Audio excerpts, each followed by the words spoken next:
माय माऊली नमस्कार. विविध कथासार ग्रंथमधून आज आपण श्री वाल्मिकी कृत संपूर्ण रामायण अभिवाचन करत आहे. लाभ घ्या, लाभ द्या. चला तर सुरुवात करूया. भाग 31 किष्किंधाकांड आज समाप्ती. श्री गणेशाय नमः. श्री रामचंद्राय नमः. मागील भागावरून पुढील भाग सुरू. अशा तऱ्हेने अंगदाची स्तुती करून हनुमानाने पहिली राजकीय युक्ती वापरली.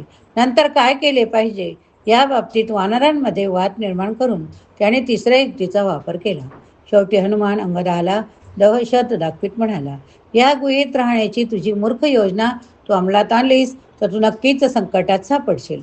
अशा परिस्थितीत इतर वानर फार काळ तुझ्याशी निष्ठावान राहणार नाही. एवढेच काय तर तू कुठे आहेस हे कालांतराने लक्ष्मण नक्की शोधून काढतील. सकट तुला वानरांना उद्ध्वस्त करतील. तथापि तू जर किष्किंधाला परतलास तर सुग्रीव निश्चितच तुला क्षमा करेल. तू एकुलता एक पुत्र असल्या कारणाने भविष्यात तो तुलाच सिंहासनावर बसवेल. अंगदाने प्रतिवाद करीत हनुमानाला उत्तर दिले, तू सुग्रीवाला अवास्तव महत्व देतोस हे विसरतोस की तो आपल्या वडील बंधूच्या पत्नी समवेत मौज मजा करीत आहे.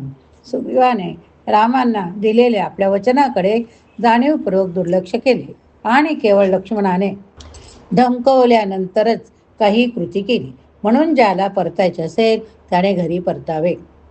तथापि आमरण उपवास करीत मी येथेच थांबेन असे म्हणून अंगद खुश गवतावर बसला, रडू लागला. त्याच्यासारखाच प्राणत्याग करण्याचा निर्धार केलेले इतर वानर अंगदाभोवती गोळा झाले. तेवढ्यात जटायूचा मोठा भाऊ संपाती आपल्या गुहेच्या बाहेर आला. सर्व वानराच्या समक्ष एका पर्वत शिखरावर विसावला. अत्यानंदाने तो स्वतःशीच मोठ्याने बोलला, एवढ्या दीर्घ काळानंतर ईश्वरी कृपेने मला थोडे अन्न मिळाले आहे. जेव्हा उपासमारीने एकामागोमाग एक वांद्रे मरून पडतील तेव्हा माझे भक्ष होतील. हे ऐकून अंगद व्याकुळ झाला. हनुमानाला उद्देशून तो म्हणाला, काय भयंकर दुर्दैवाला आपण सामोरे जात आहोत.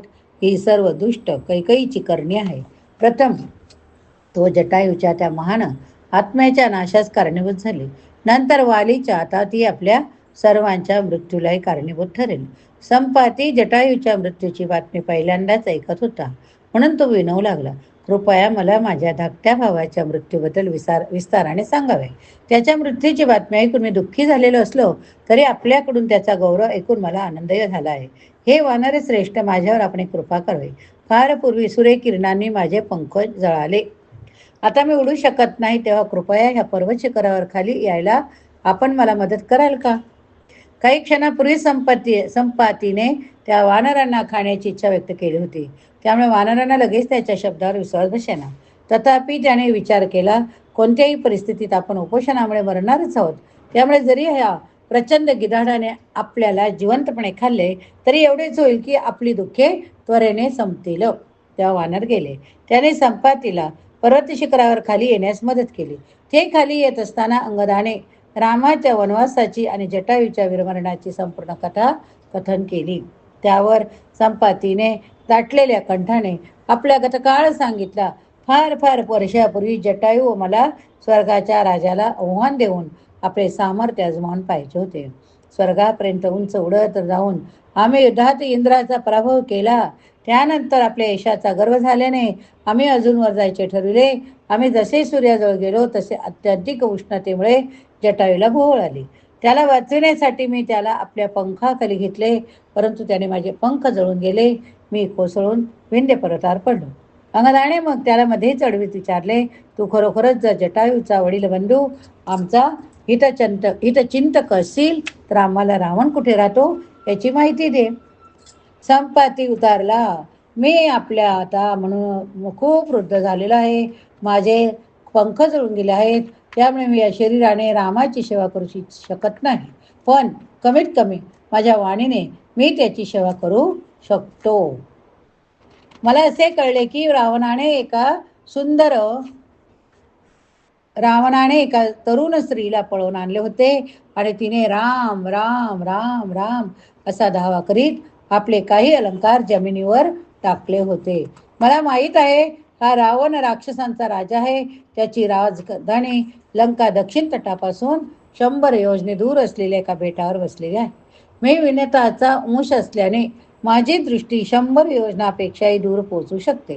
म्हणून येथूनच मी ती सुवर्णनगरी पाहू शकतो. प्रिय वानरांनो, राक्षसिणीच्या पहाऱ्यातली सीता तुम्हाला लंकेतच सापडेल. आता माझ्यावर एक कृपा करा. मला महासागराकाठी घेऊन चला, म्हणजे माझ्या बंधूच्या आत्म्यासाठी मी तर्पण करीन. सीतेविषयी ऐकून वानरांना अतिशय आनंद झाला. म्हणून आमरण उपवास करण्याची आमची प्रतिज्ञा बाजूला ठेवून तो संपातीला महासागरात घेऊन गेले. त्वरित परतले. जांबवानाने त्याला विचारले, सीतेच्या अपहरण रावणाने केले हे तुला कसे समजले? संपातीने स्पष्टीकरण दिले.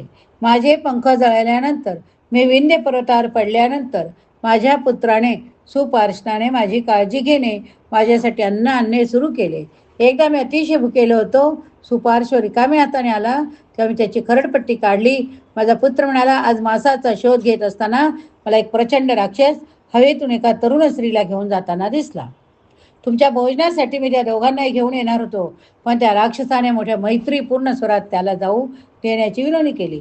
मी त्याची विनंती हवेरू शकलो नाही. त्यामुळे सिद्धगण आले. त्यांनी मला सांगितले, हा रावण होता, त्याने मला ठार मारले नाही. हे माझे सुदैवच होते. संपातीने बघितले की वानरांना त्यांच्या मैत्रीबद्दल आता विश्वास वाटू लागला. तेव्हा त्याने पुन्हा आपल्या जीवन इतिहास कथन करणे चालू ठेवले. विंध्य पर्वतावर कोसळल्यानंतर मी 6 दिवस बेशुद्ध होतो. जेव्हा मी शुद्धीवर आलो तेव्हा जवळच राहत असलेल्या मला व माझ्या बंधूला परिचित असलेल्या महर्षी निशकार त्यांना भेटायला मी गेलो. मी जेव्हा ऋषींना भेटलो तेव्हा माझे पंख कसे जळून गेले हे त्यांनी विचारले. मी सर्व घटना त्यांना सांगितली. मी त्यांना सांगितले की आकाशातून पडल्यामुळे माझा धाकटा भाऊ देखील कुठेही न दिसल्यामुळे मी पर्वत शिखरावर उडी मारून आत्महत्या करण्याचा विचार केला. डोळ्यातून अश्रू वाहत असलेल्या परिस्थितीत मी जेव्हा निशाकर मुनींच्या समोर उभा होतो तेव्हा ते मला म्हणाले, दुःखी होऊ नकोस, कारण मी तुला वर देतो की भविष्यात जेव्हा तू वानरांना सीतेबद्दल माहिती सांगशील तेव्हा तुला नवी शक्ती मिळेल, नवे पंखही फुटतील. असे म्हणून निशाकर मुनी आपल्या कुटीत निघून गेले. मी खुरडत विंध्य पर्वतावरील आपल्या जागी आलो. तेव्हापासून मी नुसती तुमच्या आगमनाची वाट पाहत आहे. 8000 वर्ष सरल्यानंतर निशाकर मुनी आपल्या शरीराचा त्याग करून स्वर्गास गेले. त्यांच्या अनुपस्थित त्यांच्या शब्दाच्या सत्यतेबद्दल मला अशांत शंका वाटू लागली. संपाती वानराशी चर्चा करत असतानाच त्याला 2 पंख फुटले. त्यांच्या शरीरात तारुण्यमय चैतन्य संचारले. अत्यानंदित झालेल्या संपातीने सीतेचा शोध घेण्याची मोहीम पुन्हा सुरू केली. म्हणून वानरांना प्रोत्साहित केले.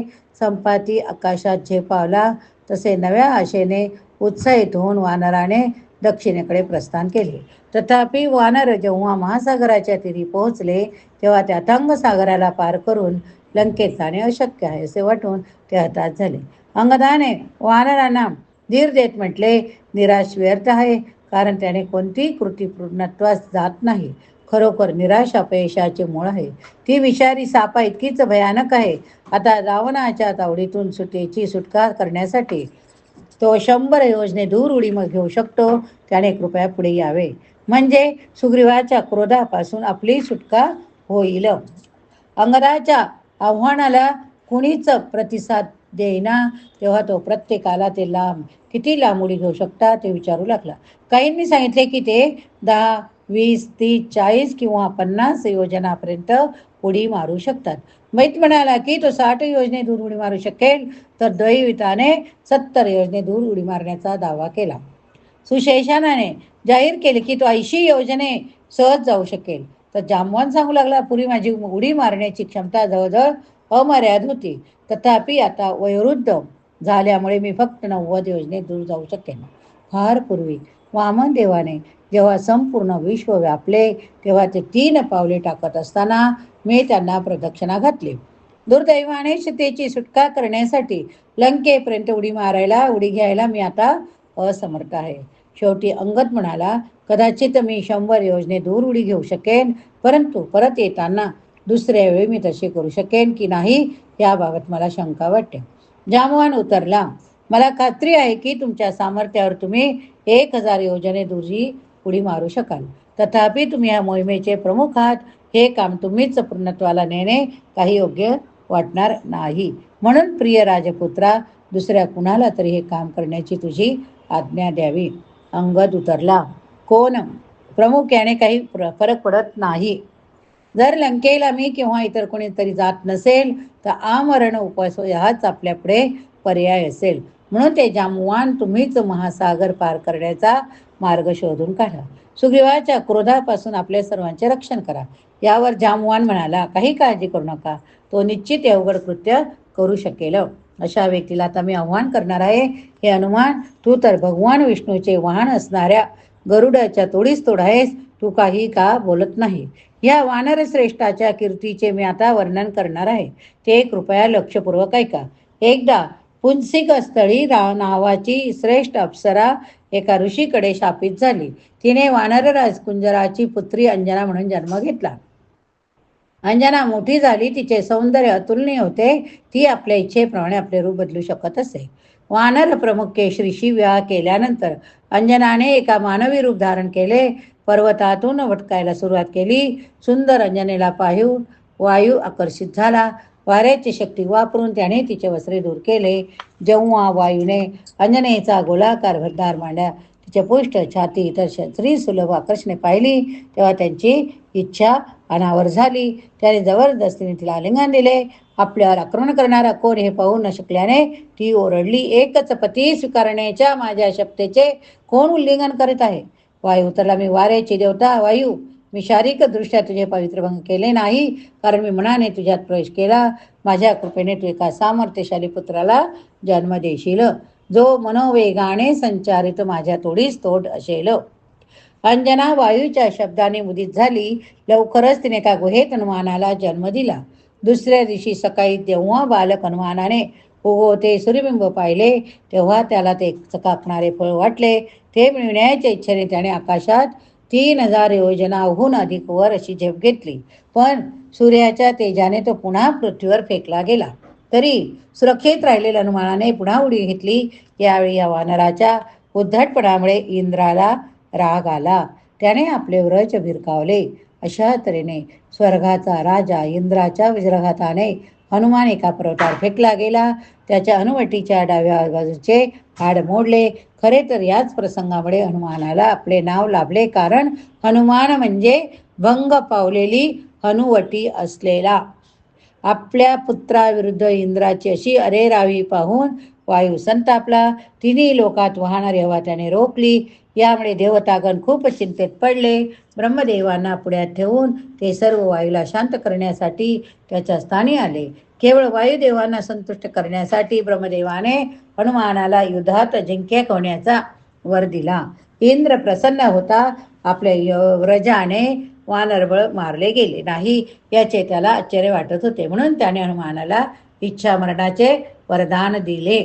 जांबवानाने समारोप केला. आपली विशेष मोहीम पार पाडण्याची क्षमता एकट्या हनुमानात आहे असे ती मी समजतो. अर्थात पूर्वी छोटी शिवडी म्हणजे माझ्या दृष्टीने काहीच नव्हती.